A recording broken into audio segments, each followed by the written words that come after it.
Oi pessoal, aqui é a professora Camila e nesse vídeo a gente vai bater um papo sobre regra de 3, que é uma estratégia muito utilizada em matemática, que na verdade é um problema de proporção em que dos 4 valores envolvidos a gente conhece 3. Vamos começar com o seguinte exemplo. Vamos supor que por 200 gramas de queijo tu pagou R$3 no supermercado e agora tu quer saber qual é o preço que tu pagaria caso viesse a comprar meio quilo, ou seja, 500 gramas desse queijo.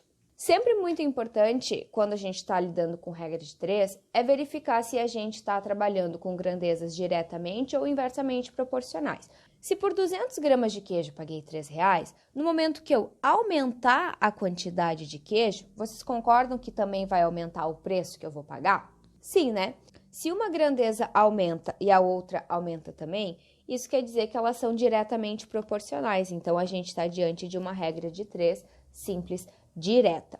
E simples por quê? Porque a gente só tem 2 grandezas envolvidas. Então, a gente pode resolver esse problema realmente montando a proporção. Então, o que a gente sabe? Que 200 está para 500, assim como 3 está para x, e aí aqui utilizar a regra fundamental da proporção, que é a multiplicação cruzada. Então, a gente vai ter 200 vezes x, 200x, 500 vezes 3. A gente já pode eliminar esses zeros, né? E aí, a gente vai ter que o x, esse 2 que estava multiplicando, vai passar dividindo. 5 vezes 3 é 15. E 15 dividido por 2, a gente vai ter R$7,50 ou R$7,5. Uma outra forma de resolver, pessoal, é simplesmente no momento que tu verificar que tu está trabalhando com grandezas diretamente proporcionais, já efetuar a multiplicação cruzada aqui. Então, a gente teria 200 vezes x, 500 vezes 3, e aí, efetuando os cálculos, percebam que a gente chegou nesse mesmo momento aqui, ó.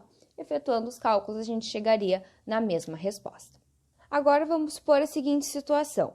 Um motorista faz determinado trajeto a uma velocidade de 60 km por hora, levando, então, 40 minutos. Se ele percorrer esse mesmo trajeto a 100 km por hora, eu quero saber quanto tempo ele levaria. Vamos, então, analisar. Se a 60 km por hora ele leva 40 minutos, no momento que ele aumentar essa velocidade, o tempo não vai reduzir? Vai, né? Quanto maior a velocidade, menor o tempo que ele vai levar. Então, são grandezas inversamente proporcionais. Logo, eu estou diante de um problema de regra de 3 inversa. Como que a gente ataca esse problema? Na hora de montar a nossa proporção, a gente escolhe uma das 2 colunas para inverter. Normalmente, a gente deixa fixa a coluna que tem x e inverte a outra. Então, em vez de eu trazer 60 sobre 100, eu vou trazer 100 sobre 60. E aqui é a mesma ideia, né? A proporção, multiplicação cruzada. Então, eu vou ter 100 vezes x, 100x, 40 vezes 60. Olha só, eu tenho 2 zeros aqui, 2 zeros aqui. Posso simplificar, e aí eu vou ter, então, 1x é simplesmente x, né, pessoal? Então, x, 4 vezes 6, 24. 24 o quê? Minutos. Esse é o tempo que o motorista levaria para fazer esse trajeto se ele usasse a velocidade de 100 km por hora. Uma outra forma de pensar, no momento que eu verifico que eu estou trabalhando com grandezas inversamente proporcionais, eu faço a multiplicação em linha reta. Então, eu teria 60 vezes 40 igual a 100 vezes x. Percebam que a gente chegou nessa mesma situação, então, efetuando os cálculos, eu chegaria na mesma resposta. Agora, pensa nessa situação. Um estudante que está se preparando para o Enem conseguiu resolver 60 questões de uma apostila em 3 dias, se dedicando 2 horas por dia para resolver essas questões. Ele ainda tem 200 questões para resolver. Ele quer saber quantos dias ele vai demorar se ele passar a se dedicar o dobro do tempo para resolver essas questões. Nesse caso, como a gente tem mais de duas grandezas envolvidas, a gente está diante de uma regra de 3 composta. A estratégia aqui é a seguinte: tu vai verificar onde está o x, que nesse caso está aqui, e vai fixar, vai escrever a fração tal como ela está aqui. E tu vai começar a fazer essa análise de 2 a 2 grandezas. Então, vamos trabalhar dias e número de questões. Se esse aluno conseguiu resolver 60 questões em 3 dias, no momento que eu aumentar o número de questões, vocês concordam que ele vai levar mais dias para resolver? Sim, né? Então, como as duas flechinhas estão no mesmo sentido, uma aumenta, a outra aumenta também, são grandezas diretamente proporcionais. Eu simplesmente pego essa coluna, passo para cá, em forma de fração, tal como aparece ali. Agora, vamos analisar as horas por dia. Se esse aluno se dedicando 2 horas por dia levou 3 dias, se ele aumentar o número de horas por dia, vocês concordam que ele vai precisar de menos dias para realizar essa tarefa? Então, são grandezas inversamente proporcionais. Uma aumenta, a outra diminui. O que eu faço? Eu vou pegar as horas por dia, na hora de transcrever para cá, eu vou trazer invertido. E agora, eu vou à luta. Eu vou simplificar esse 0 com esse 0. 4 dividido por 2. Eu posso simplificar, isso aqui é 2, né, pessoal?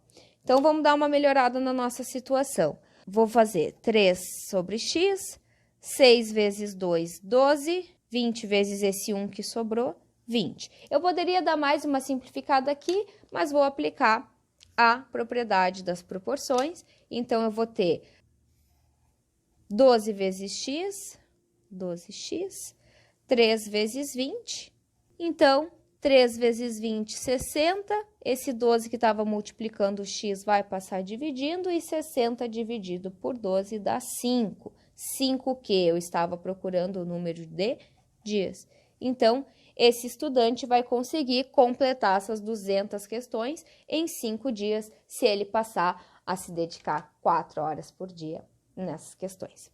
Para finalizar, eu só quero comentar que a regra de 3 também pode ser utilizada em questões, em conteúdos que a gente já viu anteriormente. Um deles, por exemplo, escala. Se eu me deparo com uma questão em que a escala é de 1 para 5 e que o modelo tem 7 centímetros e eu quero descobrir a medida na vida real, eu posso usar a regra de 3 como estratégia. Então, eu tenho relacionado a medida no modelo e a medida na vida real. O que a escala me diz? Que uma medida no modelo equivale a 5 medidas na vida real. O que eu sei? Que eu tenho 7 centímetros no modelo e quero saber quantos centímetros eu tenho na vida real. Como são grandezas diretamente proporcionais, né? Se eu aumento a medida no modelo, eu aumento também a medida na vida real. Então, eu poderia já direto multiplicar cruzado e ir para o abraço. A gente também poderia aplicar em conversão de unidades. Eu sei que 1 polegada equivale a 2,54 centímetros. Eu quero saber, por exemplo, quantos centímetros equivale a 4 polegadas. Novamente, são grandezas diretamente proporcionais, então eu já poderia multiplicar em x e resolver utilizando regra de 3. Tá, pessoal? Por hoje era isso. Um abraço. Tchau, tchau!